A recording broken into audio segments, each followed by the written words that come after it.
தாவேகாவினுடைய வாக்குறுதிகளுக்கு முத்தாய்ப்பு தரும் வகையில் 5 முக்கிய வாக்குறுதிகளுக்கு அலங்காரம் செய்ய இருக்கிறார் இந்த பட்ஜெட்டில் விஜய் என்று தான் டெல்லியில் நான் கேள்விப்படுகிறேன். நிதியமைச்சர் பட்ஜெட் தயார் செய்ய இருக்கிறார். அதற்கான ஆயத்தங்களை 15-18 முக்கிய டிபார்ட்மெண்ட் தமிழ்நாட்டில் இருக்கிறது. அனைவரையும் முதலமைச்சர் பார்த்து அலசி ஆராய்ந்து பேசிவிட்டார். பட்ஜெட் தமிழக வெற்றி கழகத்தினுடைய வெற்றி பட்ஜெட் என்ற ரீதியில் அந்த தலைப்பில் போகிறார். தமிழகத்தில் 2 திமுக அதிமுக ஊழல்களை பற்றி அந்த பட்ஜெட்டினுடைய ஸ்பீச்சில் இருக்க போகுது. அரசாங்கத்திற்கு வருவாய் எங்கிருந்து வருவது அதெல்லாம் பாருங்கன்னு சொல்லியிருக்காரு. அதுக்கு அதான் சீஃப் மினிஸ்டர் சொல்றாரு, பஸ்லயும் கார்லயும் ஆட்டோ ரிக்ஷாலையும் விளம்பரம் கொடுக்கலாம், நம்ம பர்மிஷன் கொடுக்குறோம், அது மூலமா நம்மளுக்கு பணம் வரணும். தமிழகத்தில் தமிழகம் ஃபர்ஸ்ட் என்று அதிமுக திமுக நிலைப்பாட்டை மீறி விஜய் அவர்கள் தமிழ்நாடு ஃபர்ஸ்ட் என்று சொன்னவுடன் மோடியும் விஜயும் ஒன்றாகிவிட்டார்கள். அரசாங்கத்திற்கு அரசாங்கம் நல்ல பிணைப்பு இருக்கிறது, இணைப்பு இருக்கிறது.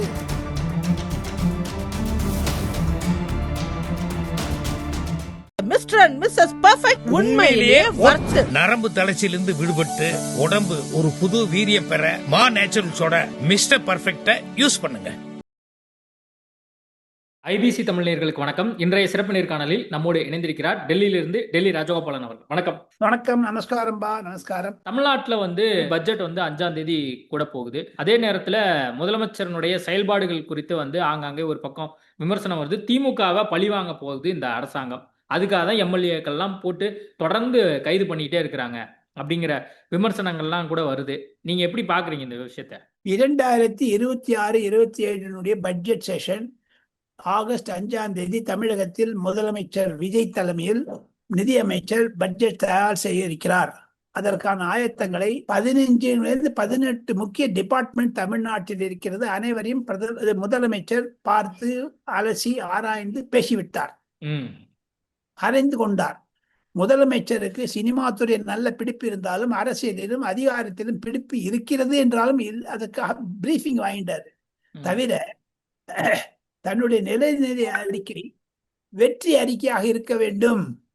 பட்ஜெட் தமிழக வெற்றி கழகத்தினுடைய வெற்றி பட்ஜெட் என்ற ரீதியில் அந்த தலைப்பில் போகிறார். தாங்கள் பார்க்கலாம், தமிழகத்தில் 2 திமுக அதிமுக ஊழல்களை பற்றி அந்த பட்ஜெட்டினுடைய ஸ்பீச்சில் இருக்க போகுது.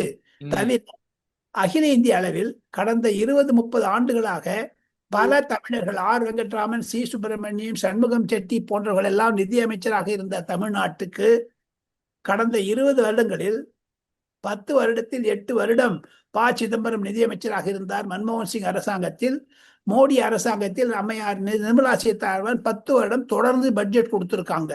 இந்த இருவருடைய ஒரு ஒத்துழைப்பின் பேரில், இருவருடைய ஆலோசனையின் பேரில் விஜய் அவர்கள் தமிழ்நாட்டு பட்ஜெட்டை தாக்கல் செய்ய இருக்கிறார். அதற்கு மத்திய நிதி அமைச்சரிடமிருந்து சில குறிப்புகளை வாங்கி கொண்டு வந்திருக்கிறார். ப. சிதம்பரம் தன்னுடைய முதிர்ச்சியினால் அவரும் சில கைடன்ஸ் கொடுத்திருக்காரு. டாக்ஸ் எல்லாம் நிறைய போடணும் ஒரு ஐடியா கொடுத்திருக்காரு. இனாமாக கொடுக்கதை தவிர அரசாங்கத்திற்கு வருவாய் எங்கிருந்து வருவது அதெல்லாம் பாருங்கன்னு சொல்லியிருக்காரு. அதுக்கு அதான் சீஃப் மினிஸ்டர் சொல்றாரு, பஸ்லயும் கார்லயும் ஆட்டோ ரிக்ஷாலையும் விளம்பரம் கொடுக்கலாம், நம்ம பர்மிஷன் கொடுக்குறோம், அது மூலமா நம்மளுக்கு பணம் வரணும், அதுல 20-30 கோடி வந்தா கூட சரிதான். அதை தவிர மிக முக்கியமாக எப்படி நரேந்திர மோடி அவர்கள் இந்தியா ஃபர்ஸ்ட் என்று சொல்கிறாரோ, தமிழகத்தில் தமிழகம் ஃபர்ஸ்ட் என்று அதிமுக திமுக நிலைப்பாட்டை மீறி விஜய் அவர்கள் தமிழ்நாடு ஃபர்ஸ்ட் என்று சொன்னவுடன் மோடியும் விஜயும் ஒன்றாகிவிட்டார்கள். அரசாங்கத்திற்கு அரசாங்கம் நல்ல பிணைப்பு இருக்கிறது, இணைப்பு இருக்கிறது. ஐபிசி தமிழ் நேயர்களுக்கு ஒரு சிறப்பு செய்தி என்ன என்று கேட்டால், நிதின் கட்கரி மத்திய அமைச்சர் ஆதவ் அர்ஜுனாவும் பேசிவிட்டார் டெல்லிக்கு முக்கியமானது என்ன என்று கேட்டால், 40,000 கோடி ரூபாயில் 3-4 வருடங்களில் சென்னையிலிருந்து கன்னியாகுமரிக்கு வரை 8 வழி பாதைச்சாலை வேண்டும் என்று அதற்கு ஒப்புதல் கொடுத்து விட்டது மத்திய அரசாங்கம். 2027 பிப்ரவரி மாதத்தில் இருக்கக்கூடிய பட்ஜெட்டில் நிர்மலா சீதாராமன் 10,000 கோடி ஒதுக்குறேன்னு சொல்லியிருக்காங்க. மீதி 30,000 கோடி தமிழ்நாடு அரசாங்கம் 5 வருஷத்தை கொடுக்கும், 4 வருஷத்தை கொடுக்கதா தெரியல, அது இன்ஸ்டால்மெண்ட்ல கொடுப்பாங்க. அதற்கு பல அயல்நாட்டு கடன்கள் வந்தாலும் கவர்மெண்ட் ஆஃப் இந்தியா அஷ்யூரிட்டி கொடுக்கறதுக்கு சரியா இருக்குது. வேர்ல்ட் பேங்க்லயோ இல்ல ஏசியன் பேங்க்லயோ இல்ல ஜப்பான் பேங்க்லயோ அவங்க கொடுத்தாங்க. ஆனால் அரசியல் ரீதியாக பார்க்க வேண்டுமானால் 2 திராவிட கழகங்களும் இதை தடுத்து நிறுத்துமோ என்ற அச்சம் விஜய்க்கும் இருக்கிறது.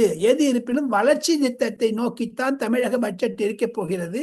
தாவேகாவினுடைய பல வாக்குறுதிகளுக்கு முத்தாய்ப்பு தரும் வகையில் 5 முக்கிய வாக்குறுதிகளுக்கு அலங்காரம் செய்ய இருக்கிறார் இந்த பட்ஜெட்டில் விஜய் என்று தான் டெல்லியில் நான் கேள்விப்படுகிறேன். இந்த எம்எல்ஏக்கள் கைது குறித்து வந்து நிறைய பேசப்பட்டு இருக்கு. மார்க்கண்டேயன் ஆல்ரெடி அனிதா ராதாகிருஷ்ணன் வந்து கைது பண்ணி விடுதலை பண்ணியிருந்தாங்க. அதுக்கு எல்லாமே வந்து ஒரு மிரட்டல் தோணி சர்வாதிகார போக்குடன் இந்த அரசாங்கம் செயல்படுது அப்படிங்கிற பேச்சுக்கள்லாம் எழுது. தூத்துக்குடிக்கு போய் பார்த்துட்டு வந்துட்டாங்க மணிகண்டனே, நம்ம கனிமொழி அம்மா. அவருக்கு எம்எல்ஏ, அந்த அவருக்கு கீழ் எம்எல்ஏ வந்தம்மா, அதனால பார்த்துட்டு வந்துட்டாங்க. திமுகவிற்கு நாவடக்கம் தேவை. சங்கர ராஜகோபால் எனிமையா இருந்தான்னா நான் வந்து உங்களை கட்ட வார்த்தையில பேச முடியுமா? முதுகெலும்பை நான் உடைக்கிறேன்னு சொல்ல முடியுமா? டேய் உன்னை பார்த்துக்கண்டா அவள சொல்ல முடியுமா? என்னுடைய வயசுக்கு முதிர்ச்சி என்ன, தங்களுடைய முதிர்ச்சி என்ன? ரெண்டும் கிளாஷ் ஆகுது இல்லை. முதுகெலும்பை மடுப்பேன் என்று சொன்னால் தவறு என்று தான் என்னுடைய கருத்து. தாவேகா சரியான முறையில் ஆட்சி செய்கிறது. வந்து ஒரு 2 மாசம் கூட ஆகல, அவங்களெல்லாம் இப்படி திட்டுறது.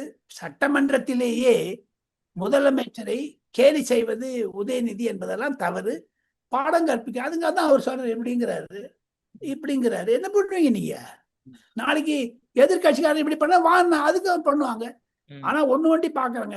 வரக்கூடிய 5ஆம் தேதியிலிருந்து 20ஆம் தேதி மட்டும் சட்டசபை நடக்க இருக்கிறது என்று நான் கேள்விப்பட்டேன். நேற்று பிரபாகரனுடைய பிரஸ் கான்ஃபரன்ஸை பார்த்த சபாநாயகருக்கு எனக்கு ஒரு அச்சம். பட்ஜெட் ஸ்மூத்தா போகும், ஆனால் பிரபாகரன் சபாநாயகர் சேதம் வராமல் முதலமைச்சருடைய பாதுகாப்பு வேண்டும் என்று. காரணம், தாவேகா எம்எல்ஏக்களும் சரி, திமுக அதிமுக எம்எல்ஏக்களும் சரி, ஐபால் டு ஐபால் வந்துட்டாங்க. எந்த அசம்பாவிதமும் நடக்கக்கூடும். தமிழக போலீசார் எச்சரிக்கையாக இருக்க வேண்டும். தமிழகத்தின் முதலமைச்சர் எச்சரிக்கையாக இருக்க வேண்டும். எப்படி தனபால் என்று சொல்லக்கூடிய அதிமுக ஸ்பீக்கர் தனபாலே அடிக்க போயிட்டாங்க, அதே மாதிரி பிரபாகரனுக்கு உடம்பில் எதுவும் சேதம் வரக்கூடாத அளவுக்கு marshals of Tamil Nadu assembly should be protecting mister Dhanapal and chief minister. எல்லா எம்எல்ஏ 234 எம்எல்ஏக்கும் ப்ரொடெக்ஷன் வேணும். ஒருத்தருக்கு அடிபட்டு 4 பேருக்கு அடிபடுங்க. ஸோ ஆக மொத்தம் ரகளை நடக்கும் என்று தான் நான் எதிர்பார்க்கிறேன். ஏன்னா திமுக போக்கு அந்த மாதிரி இருக்குது. எலும்பு மோதிக்கு இருக்கணும், எவனாவது நிச்சயம் பண்ணுவான். ஒன்றும் இல்லைங்க, அந்த மைக்கை பிடிங்க அப்படி வீசினான்னு பாருங்க, கல்லு படும். கல்லப்பட்டான்னு பட்டையாடுவீங்க. நீங்க சொக்காய பிடிச்சி கல்லு போடுங்களே. அம்மையார் ஜெயலலிதா பண்ணல, அதுக்காக தான் நான் மீண்டும் மீண்டும் சொல்றாரு, ஜெயலலிதா போட உருவினாங்கன்ட்டு. அவங்க எதிர்பார்க்கிறாங்க இந்த மாதிரி நடக்கணும், எச்சரிக்கையா இருக்க வேண்டும் என்று மறைமுகமா சொல்லிக்கார். நான் ஓப்பனா சொல்றேன். இந்த மாதிரி ஒரு பிரச்சனைகள் வரும். தமிழக பட்ஜெட் தமிழர்களுக்கு நன்மை கொடுக்கக்கூடிய பட்ஜெட்டாகத்தான் இருக்கும். நம்ம பாசிட்டிவா பேசுறோம், டிஎம்கே ஏடிஎம்கே சேர்ந்து நெகட்டிவா பண்றாங்க. ஏடிஎம்கே சமாப்த் பண்ணிட்டாரு விஜய், அடுத்தது டிஎம்கே பண்ண போறாரு. டிஎம்கே பண்றாங்களோ இல்லை அவங்களே பண்ண போறாங்க. இன்று நான் சில பத்திரிகைகளை பார்த்தேன், திமுகவுடைய அவை செயலாளர் சொல்லியிருக்காரு, ஸ்டாலினை திட்டிருக்காரு, குடும்ப ஆட்சி எல்லாம் சொல்லிட்டு. அது மாதிரி உள்ள பொசுங்குதுங்க. ஓகே சார், நிறைய விஷயங்கள் குறித்து பேசியிருக்கோம். நேர்காணல் கொடுத்ததுக்கு மிக்க நன்றி. தேங்க்யூ.